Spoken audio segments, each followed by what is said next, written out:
or three names of Allah. And that is Al-Malik, Al-Malik, and Al-Malik. Al-Malik translated as the sovereign Lord, Al-Malik, the owner, and Al-Malik, the king.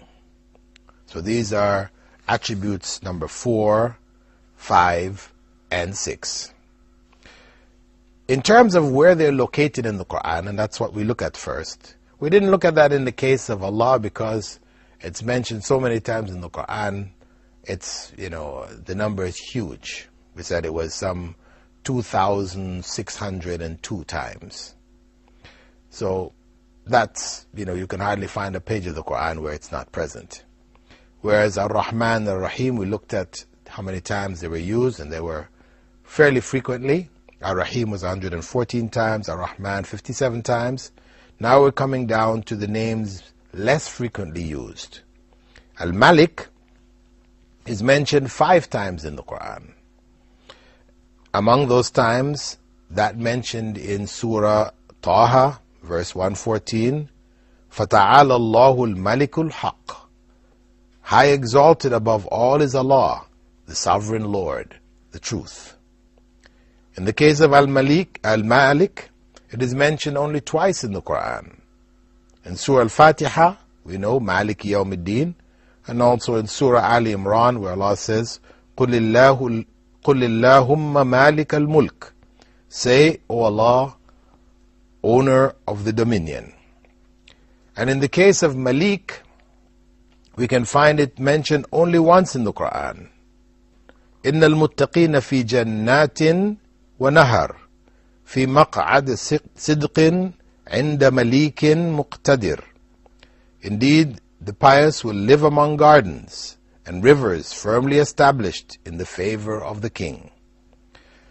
That's Surah Al-Qamar, verses 54, 55. Only one time.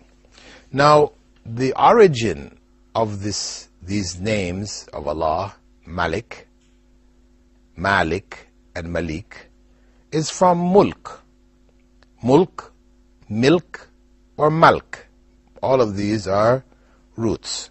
All of them refer to something in possession of others. When this thing is in possession, the person has the ability to dominate it, to keep it for himself, and not allow others even to use it. That is the basic meaning of mulk, malk, and milk, from which the names Malik, Malik, and Al-Malik came.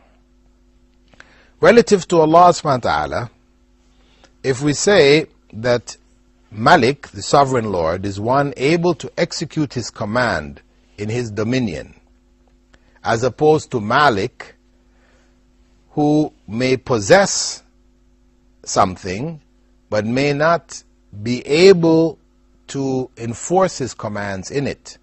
This is a basic difference in the language. This difference is not applicable to Allah subhanahu wa ta'ala. The Malik, one who owns a realm, he has dominion over some area or some place. Whatever he commands, whatever he wishes done is done. Whereas the Malik, one who owns, he may not be able to exercise his will in it. He might be a child, or he might be somebody insane, he doesn't have his mind, so people are looking after the place for him. But he is the actual owner. So that distinction exists in the linguistic use of the word, but when it comes to Allah subhanahu wa ta'ala, this is not applicable.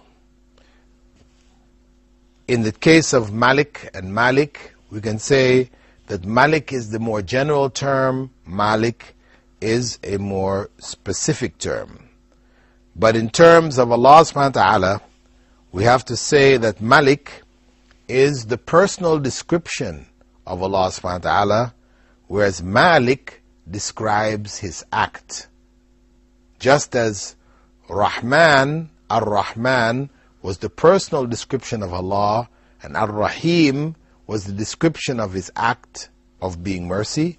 Similarly, Malik is considered to be the description of Allah as a personal description, whereas Malik refers to his act of possessing and of owning.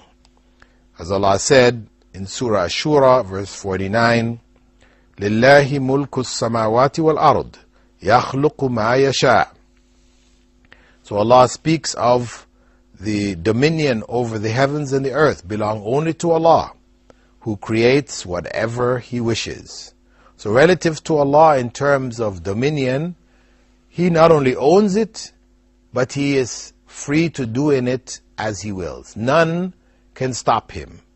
His will is enforced, whether as Malik, whether as Malik, or as Malik.